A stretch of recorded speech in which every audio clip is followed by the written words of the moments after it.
Malta's story begins with the tale of the giantess Sunsuna, who was believed to possess the strength to carry enormous limestone blocks on her head, building the Gigantia temples in Gozo in just one day.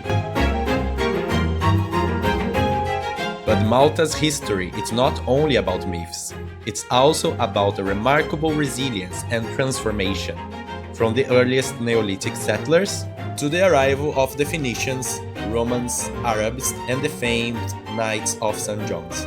Malta has been shaped by centuries of conquest, culture, and trade. Each civilization left behind its own unique legacy, etched into the architecture, language, and spirit of the people.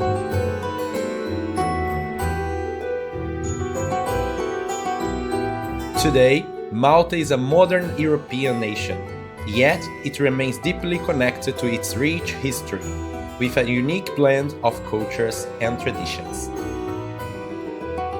Join me now as we uncover and discover the mysteries, myths, and places of one of the Mediterranean's most historic islands, Malta.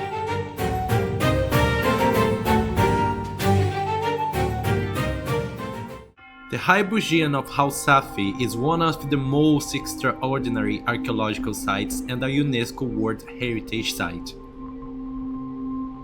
Located close to Paula, it's an underground prehistoric temple complex that dates back to around 4,000 years BC. The High Bugian is believed to have been used for ritualistic purpose and as a burial site for the people of prehistoric Malta. The High Bugian consists of a series of underground chambers, passageways, and alcoves curved into the limestone rock, creating an impressive and complex structure. It's the only known prehistoric underground temple in the world, and it's a remarkable example of ancient architecture and engineering.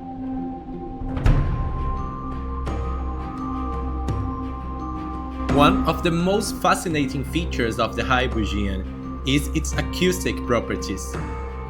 The chambers were designed in such a way that sounds within the structure have remarkable clarity and resonance. Some researchers believe these acoustics were used in ceremonies, adding a spiritual or ritualistic dimension to the site. The High Bugian also contains over 7,000 human remains, providing valuable insight into the burial practice of Malta's ancient inhabitants.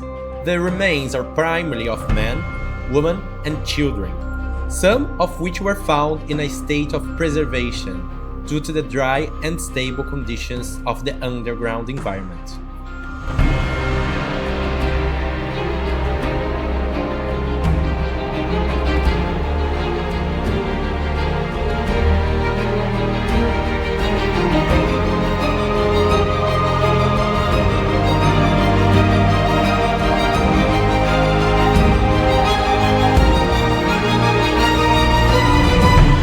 Due to its significance, the High Bugian is a must-see for anyone interested in Malta's ancient history.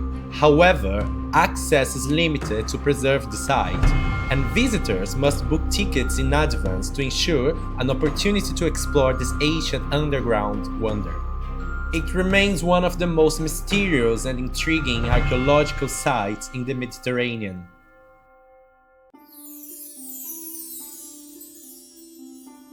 The Hajain and Mdaidra temples are two of Malta's most extraordinary ancient sites, dating back over 5,000 years, making them older than the Egyptian pyramids.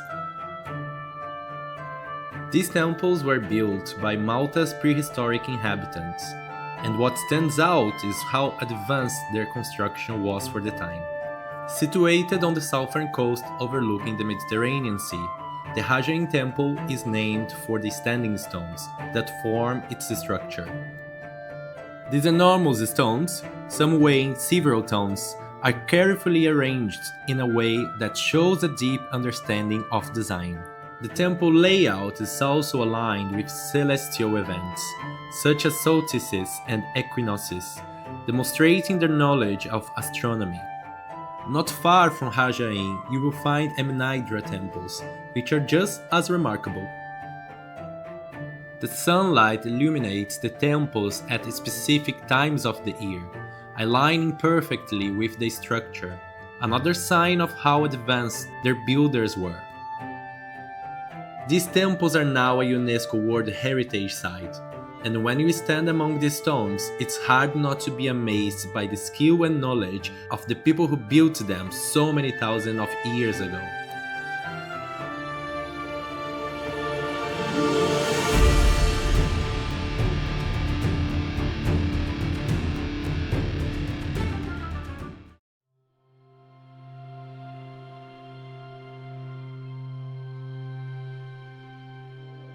We can't talk about Malta without mentioning Christianity, which has shaped Maltese culture throughout the years. The place I am in now represents the early traditional of early Christian community, and it's named after St. Paul, who is believed to have brought Christianity to Malta. The catacombs that we are about to explore form a typical complex of interconnected Roman cemeteries that were in use until the 7th century and possibly the 8th century after Christ.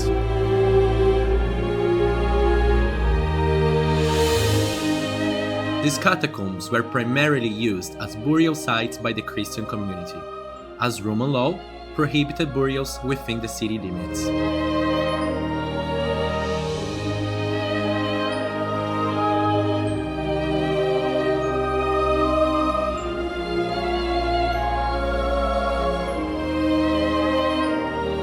The site spans over 2,000 square meters with narrow passageways leading to various tombs and chambers. Unique features include communal dining areas known as agape tables, where relatives of the deceased would hold commemorative meals. The tombs showcase intricate carvings, including symbols such as the fish and the cross, signifying early Christian iconography. These parts that we are now, they were excavated in the beginning of the Second World War, and those catacombs were used as shelters during the Second World War. So what the locals did at the time, they made like rooms, as you can see here, probably to divide the families, and when they had the warnings from bombs dropped by Italy and by the Nazis.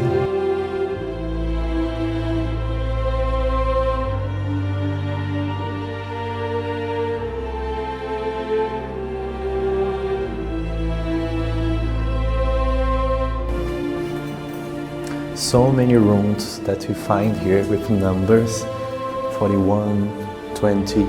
Imagine how many families managed to survive the Second World War because of those shelters.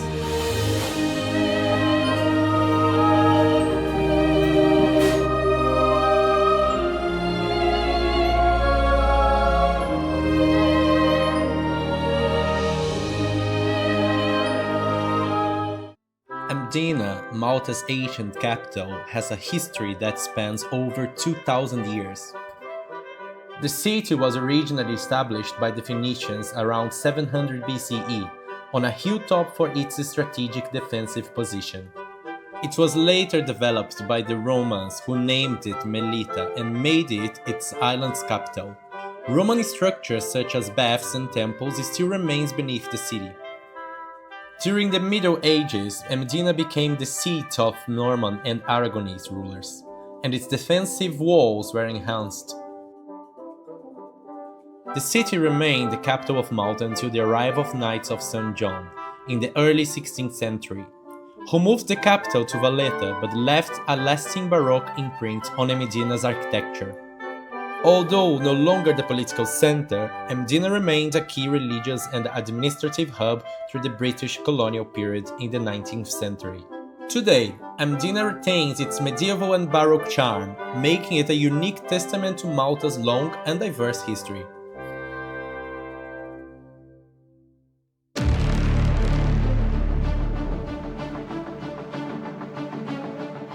Fort Sant'Angelo is one of the most iconic landmarks in Malta.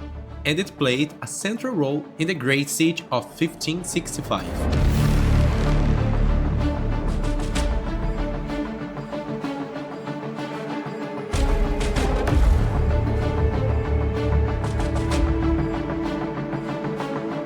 Also located in Birgu, at the heart of the Grand Harbour. It served as the main stronghold of the Knights of St. John's during this epic battle.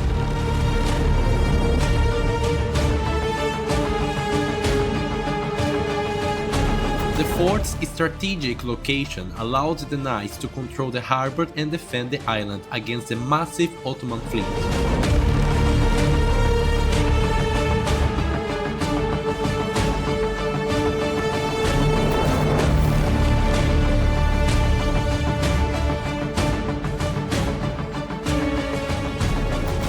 The siege was brutal. The Ottoman Empire sent an enormous force to conquer Malta, outnumbering the knights and the Maltese defender by tens of thousands.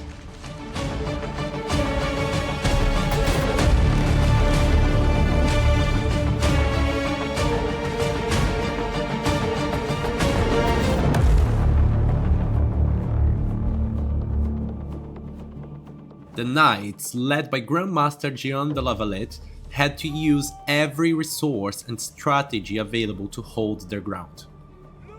One of the most shocking tactics they employed was loading decapitated heads of the Ottoman soldiers into their cannons and firing them back into their enemy camp. This gruesome psychological warfare was meant to terrify and demoralize the Ottoman troops. What's even more chilling is that this wasn't a one-sided act. The Ottomans had already started the grim practice, sending the served heads of capitulated knights floating across the harbour as a warning. The knights' response was their way of showing defiance and resolve, even in the face of overwhelming odds. Despite being outnumbered and under siege for months, the defenders' resilience paid off. The knights and the Maltese ultimately won the siege, forcing the Ottomans to retreat. This victory was a turning point, halting Ottoman expansion in the Mediterranean and cementing Malta's place in history.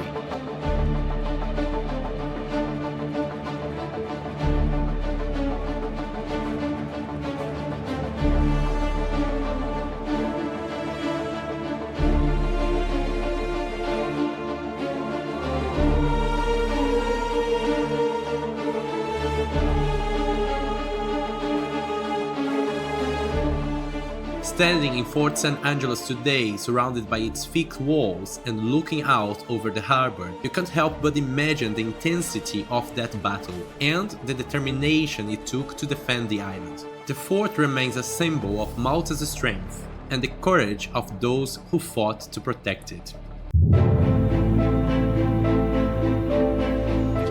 The Grand Master's Palace was built in the late 1500s by the Knights of St. John, commissioned by Grand Master Gian de la Cassière and designed by Maltese architect Girolamo Cassar.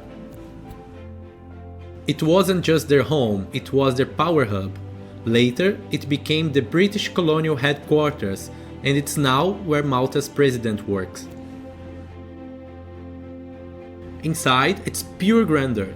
The staterooms are covered in Baroque frescoes, and the corridors are lined with historic paintings.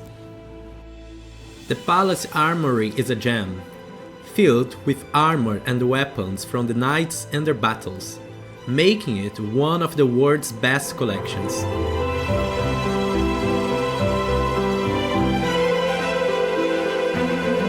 So this part that you see behind me in this room is just a demonstration for how powerful, rich, and the size of the legacy that the Knights of St. John's left in Malta, and how important they were during this period in time.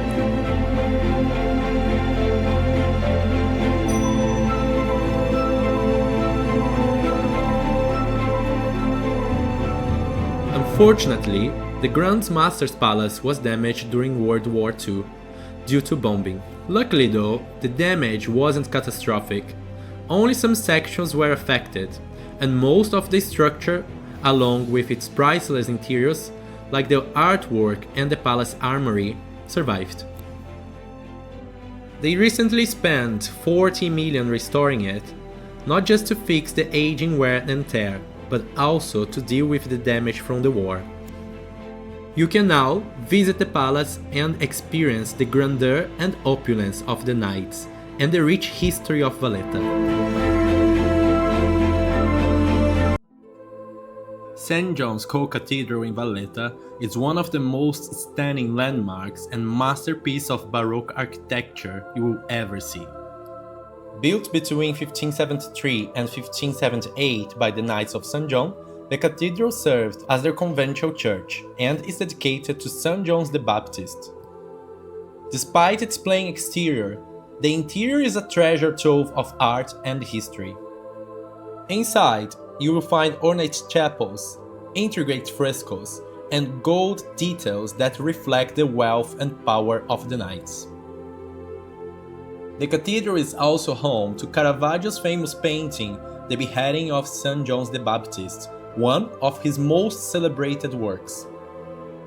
The floor of the cathedral is made up of marble tombstones, each marking the burial place of a knight. St. John's Co-Cathedral is not just a religious site, it's a reflection of Malta's rich history and the influence of the Knights of St. John on the island.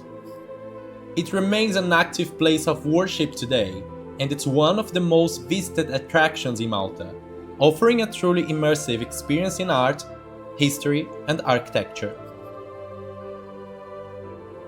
The Inquisitor's Palace in Malta has such an intriguing history. This palace that we are going to visit now is located in Birgu, and it was the seat of the Roman Inquisition for over 200 years. What's fascinating about this palace is that it's one of the very few Inquisitor's Palace in the world that you can actually visit today. First, you walk through these grand halls and beautiful courtyards, but then you get to the darker parts, the prison cells. Some of the walls are covered in graffiti, carved by prisoners centuries ago, which is quite intriguing when you think about the people who were locked up there, accused of heresy or other crimes. After the abolition of the Inquisition after the French occupation, this building was repurposed for various uses, including a military hospital and a convent.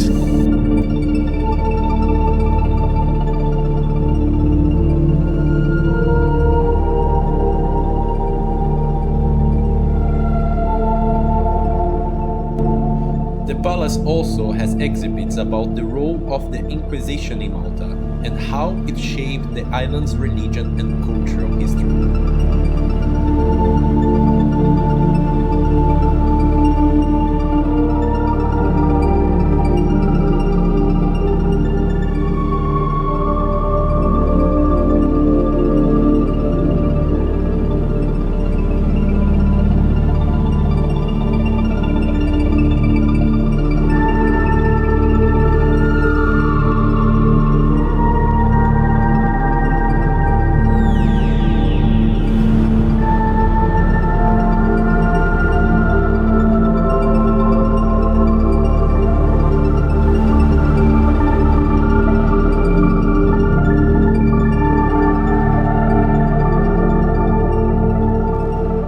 Visiting the Inquisitor's Palace, it's like exploring two sides of history, the grandeur of the architecture and the harsher, more chilling stories of its past. It's a place that leaves a lasting impression.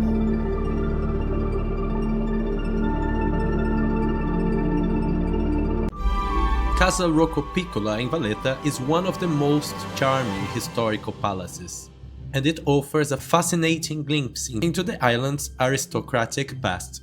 This palace dates back to the 16th century and has been the home of several noble families over the centuries. Today, it's owned by the Pirro family, who still lives there, adding to its authenticity. The interiors of Casa Rocco Piccola are beautifully preserved, with many original features like frescoed ceilings, antique furniture, and elegant salons that take you back to a time of luxury and nobility. Walking through the rooms, you can almost feel the presence of the family that once lived there, with each room telling its own unique story.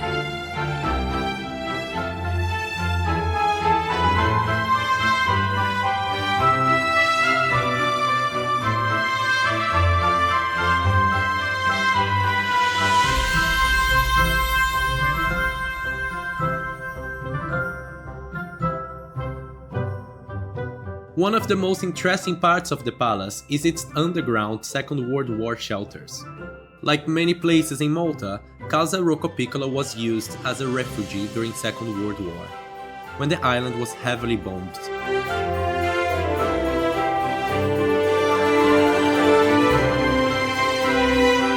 The shelters are well preserved and give you a sense of how people survived in those challenging times.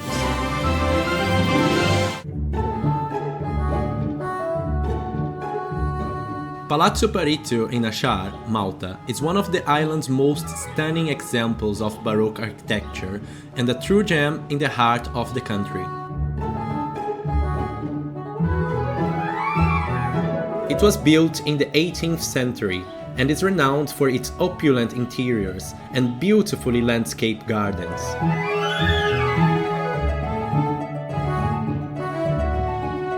The palace was originally the home of the Parizio family, one of Malta's noble families.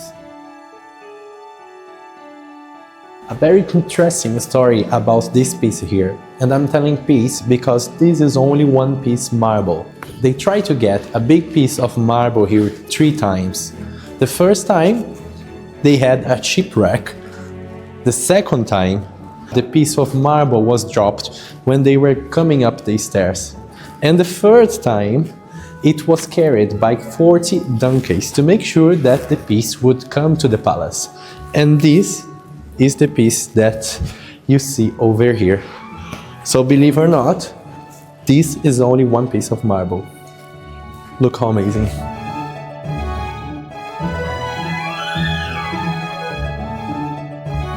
Over the years, it has been a backdrop for many important social events and gatherings.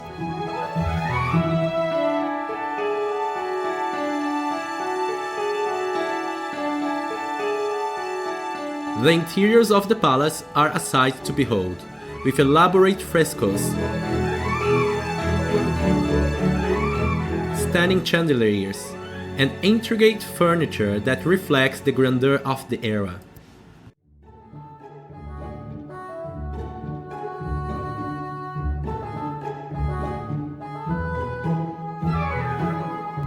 The ballroom is particularly noteworthy, with its lavish design and detailed carvings that transport you back to the glamour of the 18th century.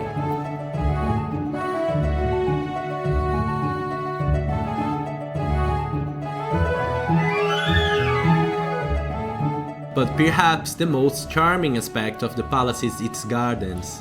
The Palazzo Parizio gardens are considered some of the most beautiful in Malta, featuring a blend of formal and informal styles. There are ornamental fountains, shaded walkways, and vibrant flower beds, making it a perfect place for a peaceful stroll. What makes Palazzo Parizio even more interesting is how it's been preserved over the years. This place is not just a museum, but a living space where you can experience the elegance and history of Malta's noble past. The Victoria Lines are one of Malta's most unknown historical landmarks. Built by the British between 1870 and 1899, these fortifications stretch across the island from Melilla to Delimara, earning the nickname Great Wall of Malta. Named after Queen Victoria, the lines were designed to defend the island from invasion. The fortifications include forts, watchtowers, barracks, and military trenches strategically placed on Malta's highest ridges for maximum defense. Though never used in battle, the ruins offer a fascinating look into Malta's military history. Today, parts of the Victoria Lines are open to anyone, with trails offering stunning views of the island's landscape. This place is a perfect spot to enjoy Malta's natural beauty, and you don't need to pay to come here.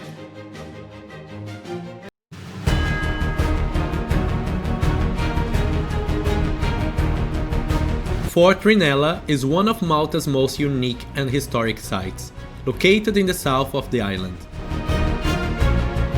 Built in 1878 by the British to defend the Grand Harbour, the fort is best known for housing the massive Armstrong 100-ton gun, one of the largest coastal guns ever built.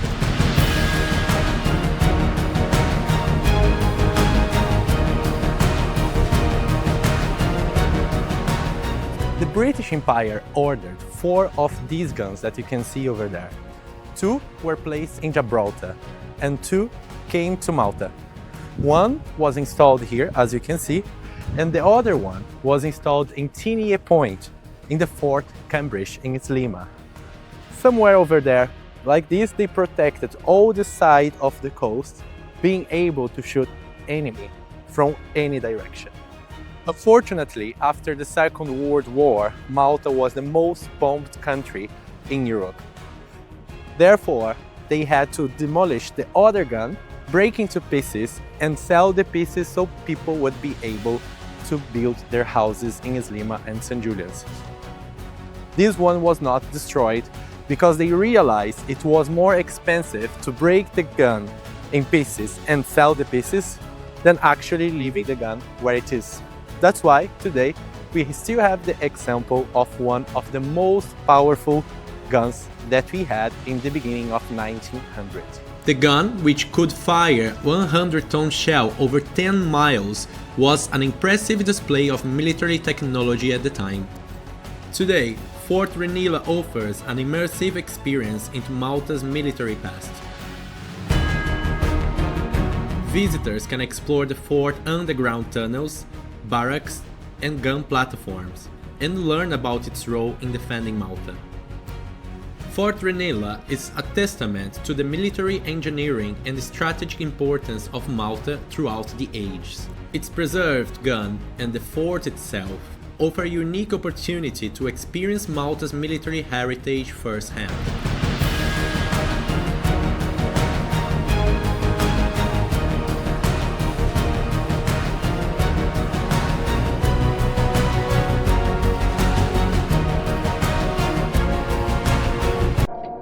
Valletta has so much more to offer than just its stunning architecture above the ground. Beneath the city lies an entire underground world that holds fascinating stories of Malta's past. The tunnels in Valletta were originally built as part of the city's fortification by the Knights of St. John's. These underground tunnels and chambers were built for strategic reasons, like troop movement, water system and grain storage, ensuring the city could survive sieges.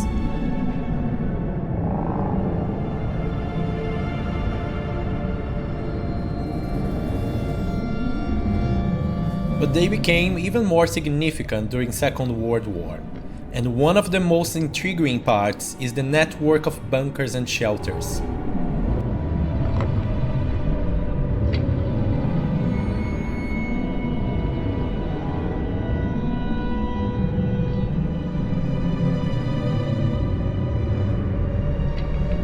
When Malta was heavily bombed, these underground spaces provided much needed refuge for civilians and soldiers. Walking through these tunnels today, you can still see the graffiti left by those who took shelter. Names, dates, religious symbols, and a little message etched into the walls.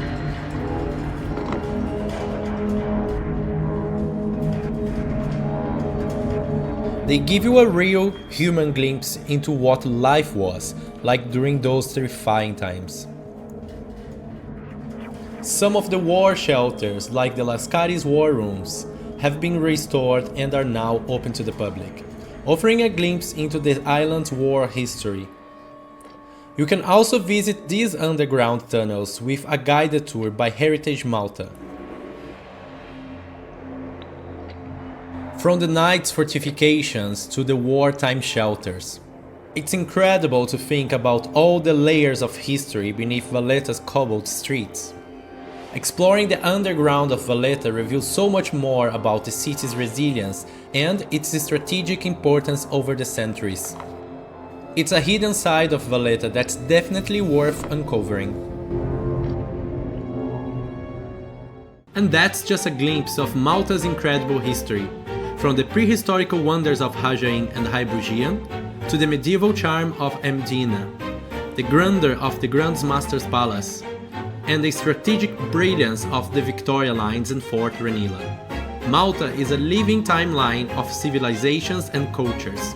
Each site tells its own story, connecting us to the people who shaped this island's past. Whether it is the resilience of St. John's Co-Cathedral or the mysteries of Valletta's underground, Malta is a treasure trove waiting to be uncovered. So when you visit here, don't just see the places, experience them. Walk through history, feel the stories, and let Malta's rich heritage inspire you. Until next time, let's keep uncovering and discovering. Your Gay Guide.